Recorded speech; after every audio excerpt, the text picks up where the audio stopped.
E ó, com a chegada da primavera, aumenta o número de acidentes com abelhas em dezenas de regiões do estado, né? O Márcio Falcão vai trazer dicas como é que a gente deve agir, né? Em casos como esse, quem já levou uma picada de abelha sabe que dói.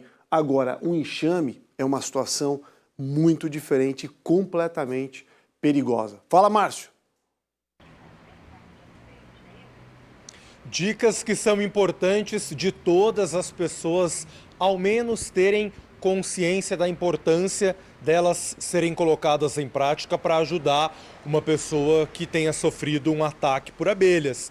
E é o que a gente compartilha agora, exatamente nesse período do ano, a primavera, aumenta a possibilidade de interação entre abelhas e humanos por uma soma de fatores, como por exemplo a temperatura mais alta, maior oferta de alimentos para as abelhas, como flores, por exemplo.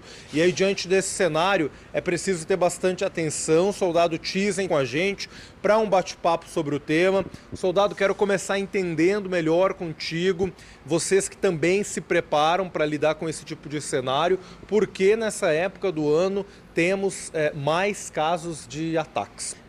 Agora na primavera, onde aumentamos o processo natural da abelha, na verdade, ela recebendo uma oferta de alimentação com o aumento da temperatura, ela acaba se desenvolvendo mais e essa colmeia ela acaba gerando um processo natural onde ela se desenvolve a população, parte dessa população junto com a rainha que estava nesse local acaba voando, alçando voos, né? E a gente chama isso de enxame. Então esse é o processo natural de desenvolvimento da abelha, de multiplicação dos enxames.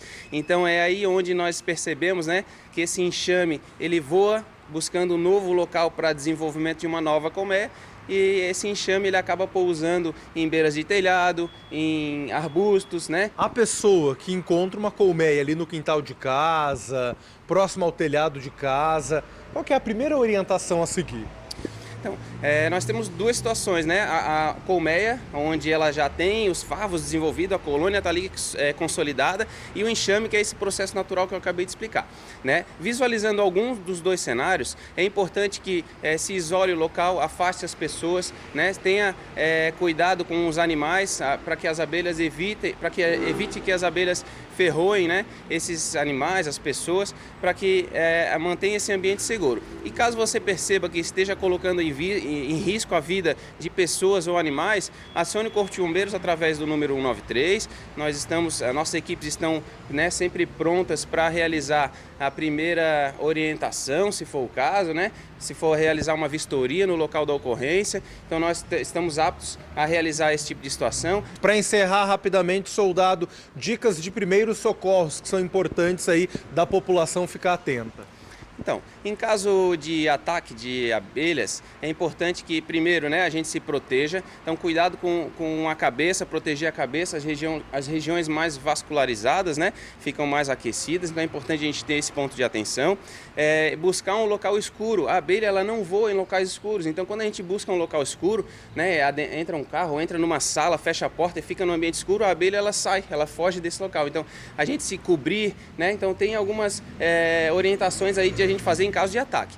Caso a pessoa sofra ferroadas, né, antes disso é importante ela saber se de fato tem alergia à toxina da abelha, né, porque daí a situação ela se torna um pouco mais complexa. Às vezes com poucas ferroadas ela acaba já desenvolvendo um processo de reação alérgica, mas as pessoas que não sofrem de alergia, elas também têm um limite de ferroadas, então mesmo assim é importante que elas se protejam, né, e em caso das ferroadas é importante que a gente busque uma orientação médica.